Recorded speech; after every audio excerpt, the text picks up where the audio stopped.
वंदन अभिनंदन।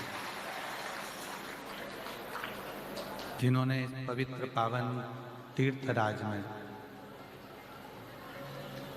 बहुत दिव्यता और भव्यता के साथ में इस पवित्र पावन कथा को आयोजित किया। कथा मंडप में ही विराजमान भेंट द्वारका से महामंडलेश्वर परम पूज्य श्री गोपाल दास जी बाबा जी,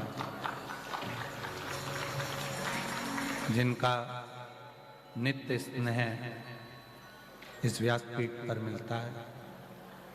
कथा मंडप में ही विराजमान खाक चौक के अध्यक्ष जी, साथ में ही विराजमान महंत संत साधुजन तपस्वी जन महामंडलेश्वर जी एवं सभी पूरी रात से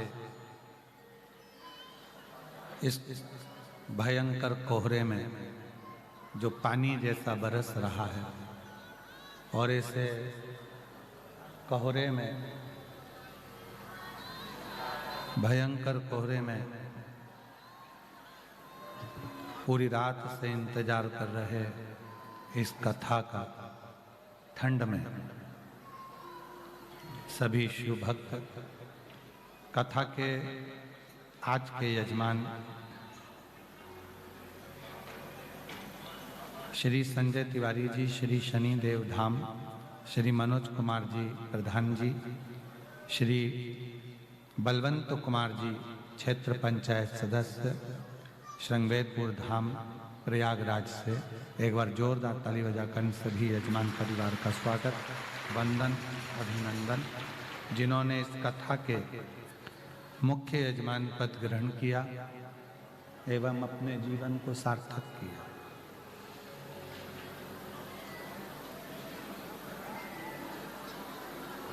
ठंड बहुत तेज है,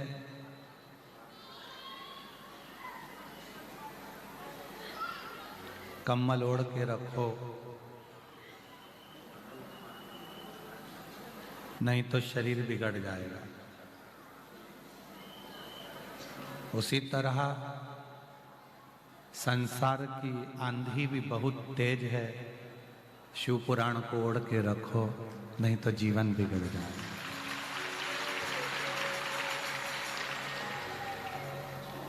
इस जीवन को सुधारने के लिए, इस जीवन को सार्थक बनाने के लिए शिव महापुराण का होना जरूरी।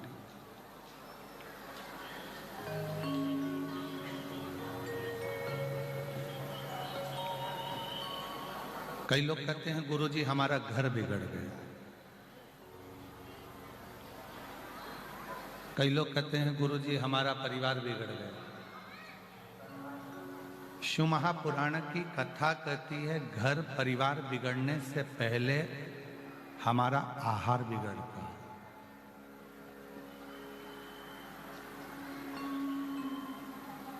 सबसे पहले बिगड़ता है तो हमारा आहार, सबसे पहले बिगड़ता है तो हमारा भोजन। हम सही आहार ग्रहण नहीं कर पाते और आहार बिगड़ा तो भाषा बिगड़ी, भाषा बिगड़ी परिवार बिगड़ा और परिवार बिगड़ा तो फिर धीरे धीरे पूरा संसार बिगड़ा। ये पूरा जो समय चक्र है ये पूरा हमारा भोजन पर निर्भर करता है कि हम भोजन ग्रहण करते हैं।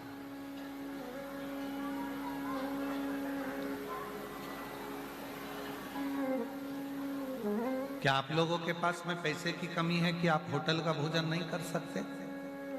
क्या आप खरीद कर भोजन नहीं कर सकते?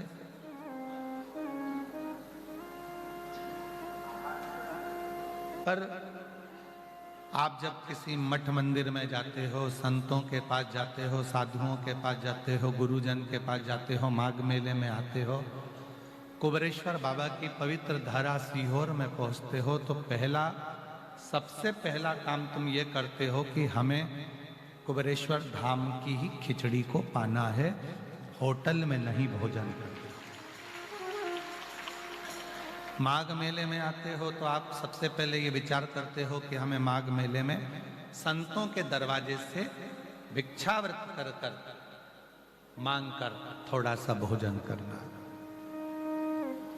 हम मठ मंदिर में जाते हैं तो ये प्रयास करते हैं कि थोड़ा सा भोजन, थोड़ा सा प्रसाद हमें वहां से मिल जाए,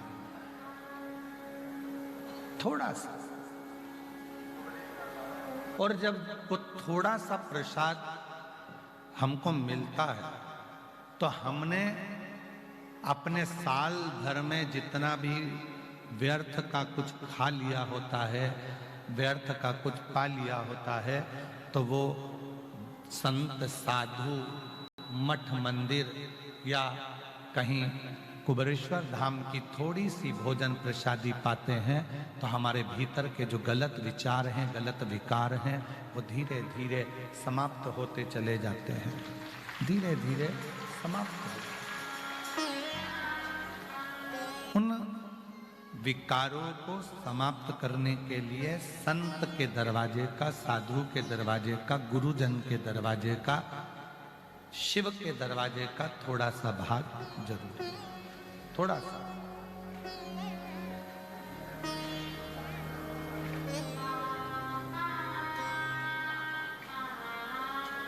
और वो थोड़ा सा अंश मात्र भोजन, वो थोड़ा सा अंश मात्र भोजन हमारे जीवन में सुख प्रदान करता है, थोड़ा सा।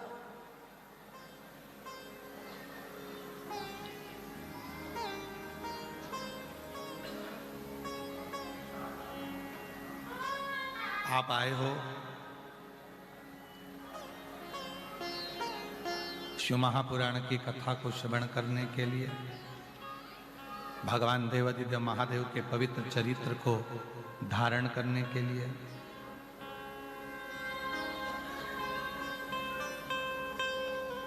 और दुनिया के लोगों को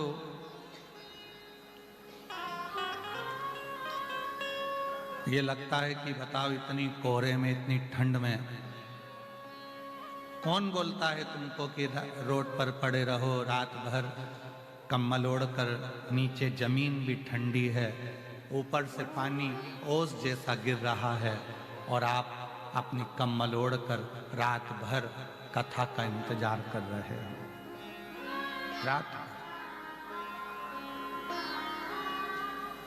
इतने कोहरे में,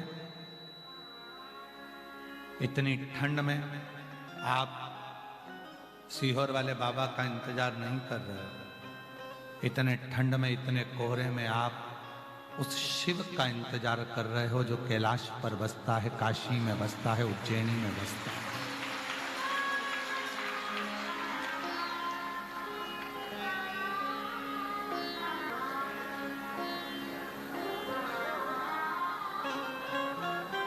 शायद बाबा जी, शायद पूरी दुनिया में ऐसे शिव भक्त शायद ही मिलेंगे जो पूरी रात से कांपती हुई ठंड में बाबा का इंतजार करते हो, भोलेनाथ जी का इंतजार।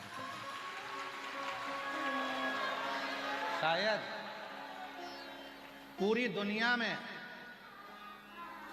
और पूरी दुनिया की बात कर रहा हूं, पूरी दुनिया में ऐसे श्रोता, ऐसे शंकर के भक्त शायद मिलेंगे जो रोड पर, नाली के किनारे, गटर के किनारे, रोड पर अपना एक पतली सी पन्नी बिछाकर, शाल ओढ़कर, कम्बल ओढ़कर रात भर से इंतजार कर रहे हैं और कोहरा पड़ते जा रहा है रात। शायद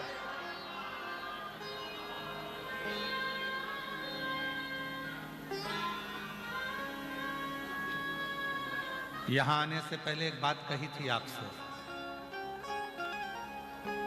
कल्पवासी 1 महीने तक कल्पवास करते हैं,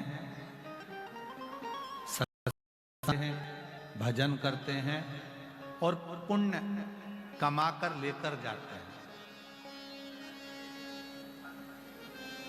1 महीने तक सत्संग भजन कर कर पुण्य कमा कर लेकर जाते हैं।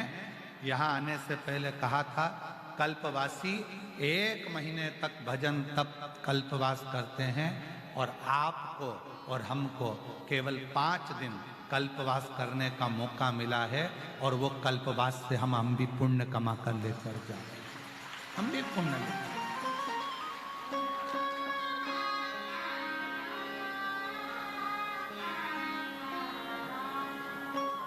और मेरी जीजियों, कल्पवासी एक तंबू के अंदर, एक टेंट के अंदर रहे होंगे 1 महीना, पर आपने वो कल्पवास करा है कि खुले आसमान में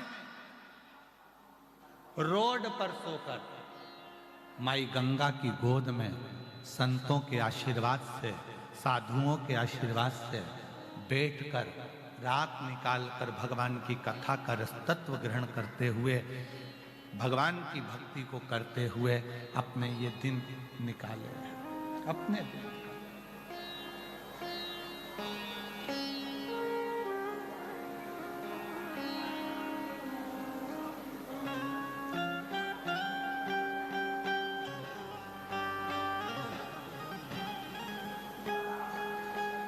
उसका इंतजार आपने करा है, तो वो देव अधिदेव महादेव भी आपको ज्यादा इंतजार नहीं कराने देगा, आपकी खुशियां आपकी झोली में जरूर।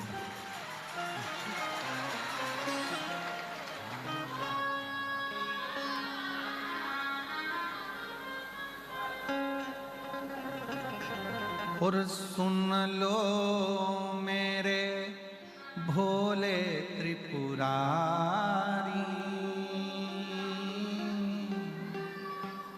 हे मेरे शंभु, हे मेरे त्रिकालदर्शी, हे मेरे कैलाशी, हे मेरे अविनाशी, हे मेरे शंकर, हे मेरे शिव, हे मेरे ओघड़दानी, हे मेरे शंभु, हे मेरे शंकर।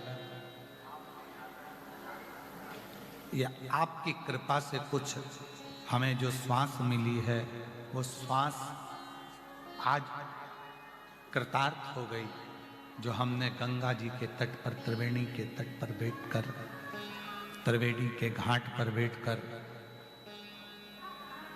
ये पवित्र कथा का रसतत्व ग्रहण किया।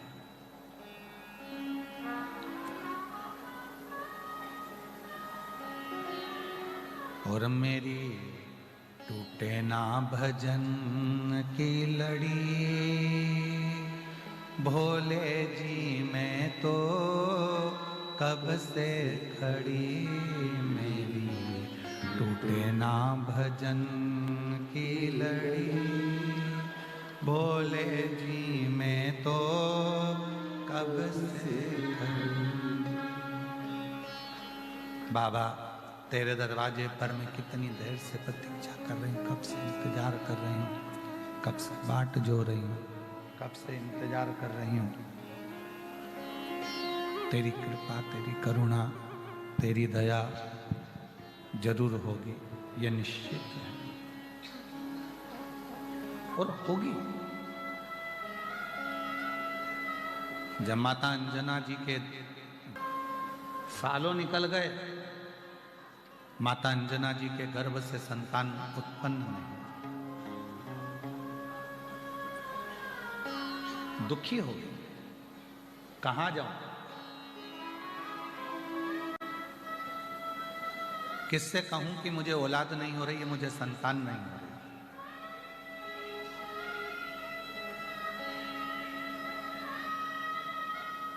किससे जाकर मैं निवेदन करूं कि मेरे घर में संतान का सुख नहीं।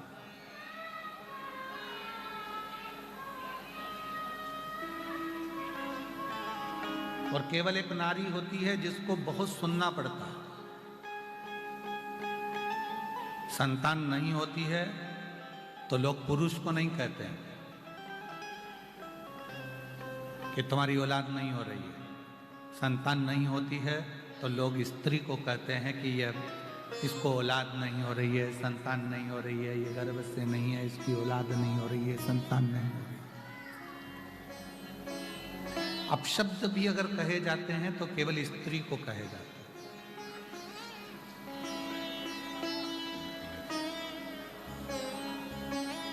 संतान नहीं है। अंजना माता को बारंबार माँ अंजना जी से बारंबार कहा जाता है, बार बार कहते हैं कि तुम्हें संतान का सुख नहीं है, तुम्हें संतान नहीं है, तुम्हें संतान नहीं है, तुम्हें औलाद नहीं है, संतान नहीं है। थक गई माँ, अंजना माता सुन सुन के थक गई कि मुझे औलाद नहीं, मुझे संतान नहीं, मुझे संतान का सुख नहीं। तब माँ अंजना केसरी बाबा से बोली कि मेरे घर में औलाद नहीं होती है, संतान नहीं होती है, अब मैं किसको जाकर करूं, किससे निवेदन करूं, किससे प्रार्थना करूं? तो केसरी बाबा ने कहा, एक बेटी अगर अपना दुखड़ा किसी से कह सकती है तो वो अपने बाप से कह सकती है, अपने पिता से कह सकती है।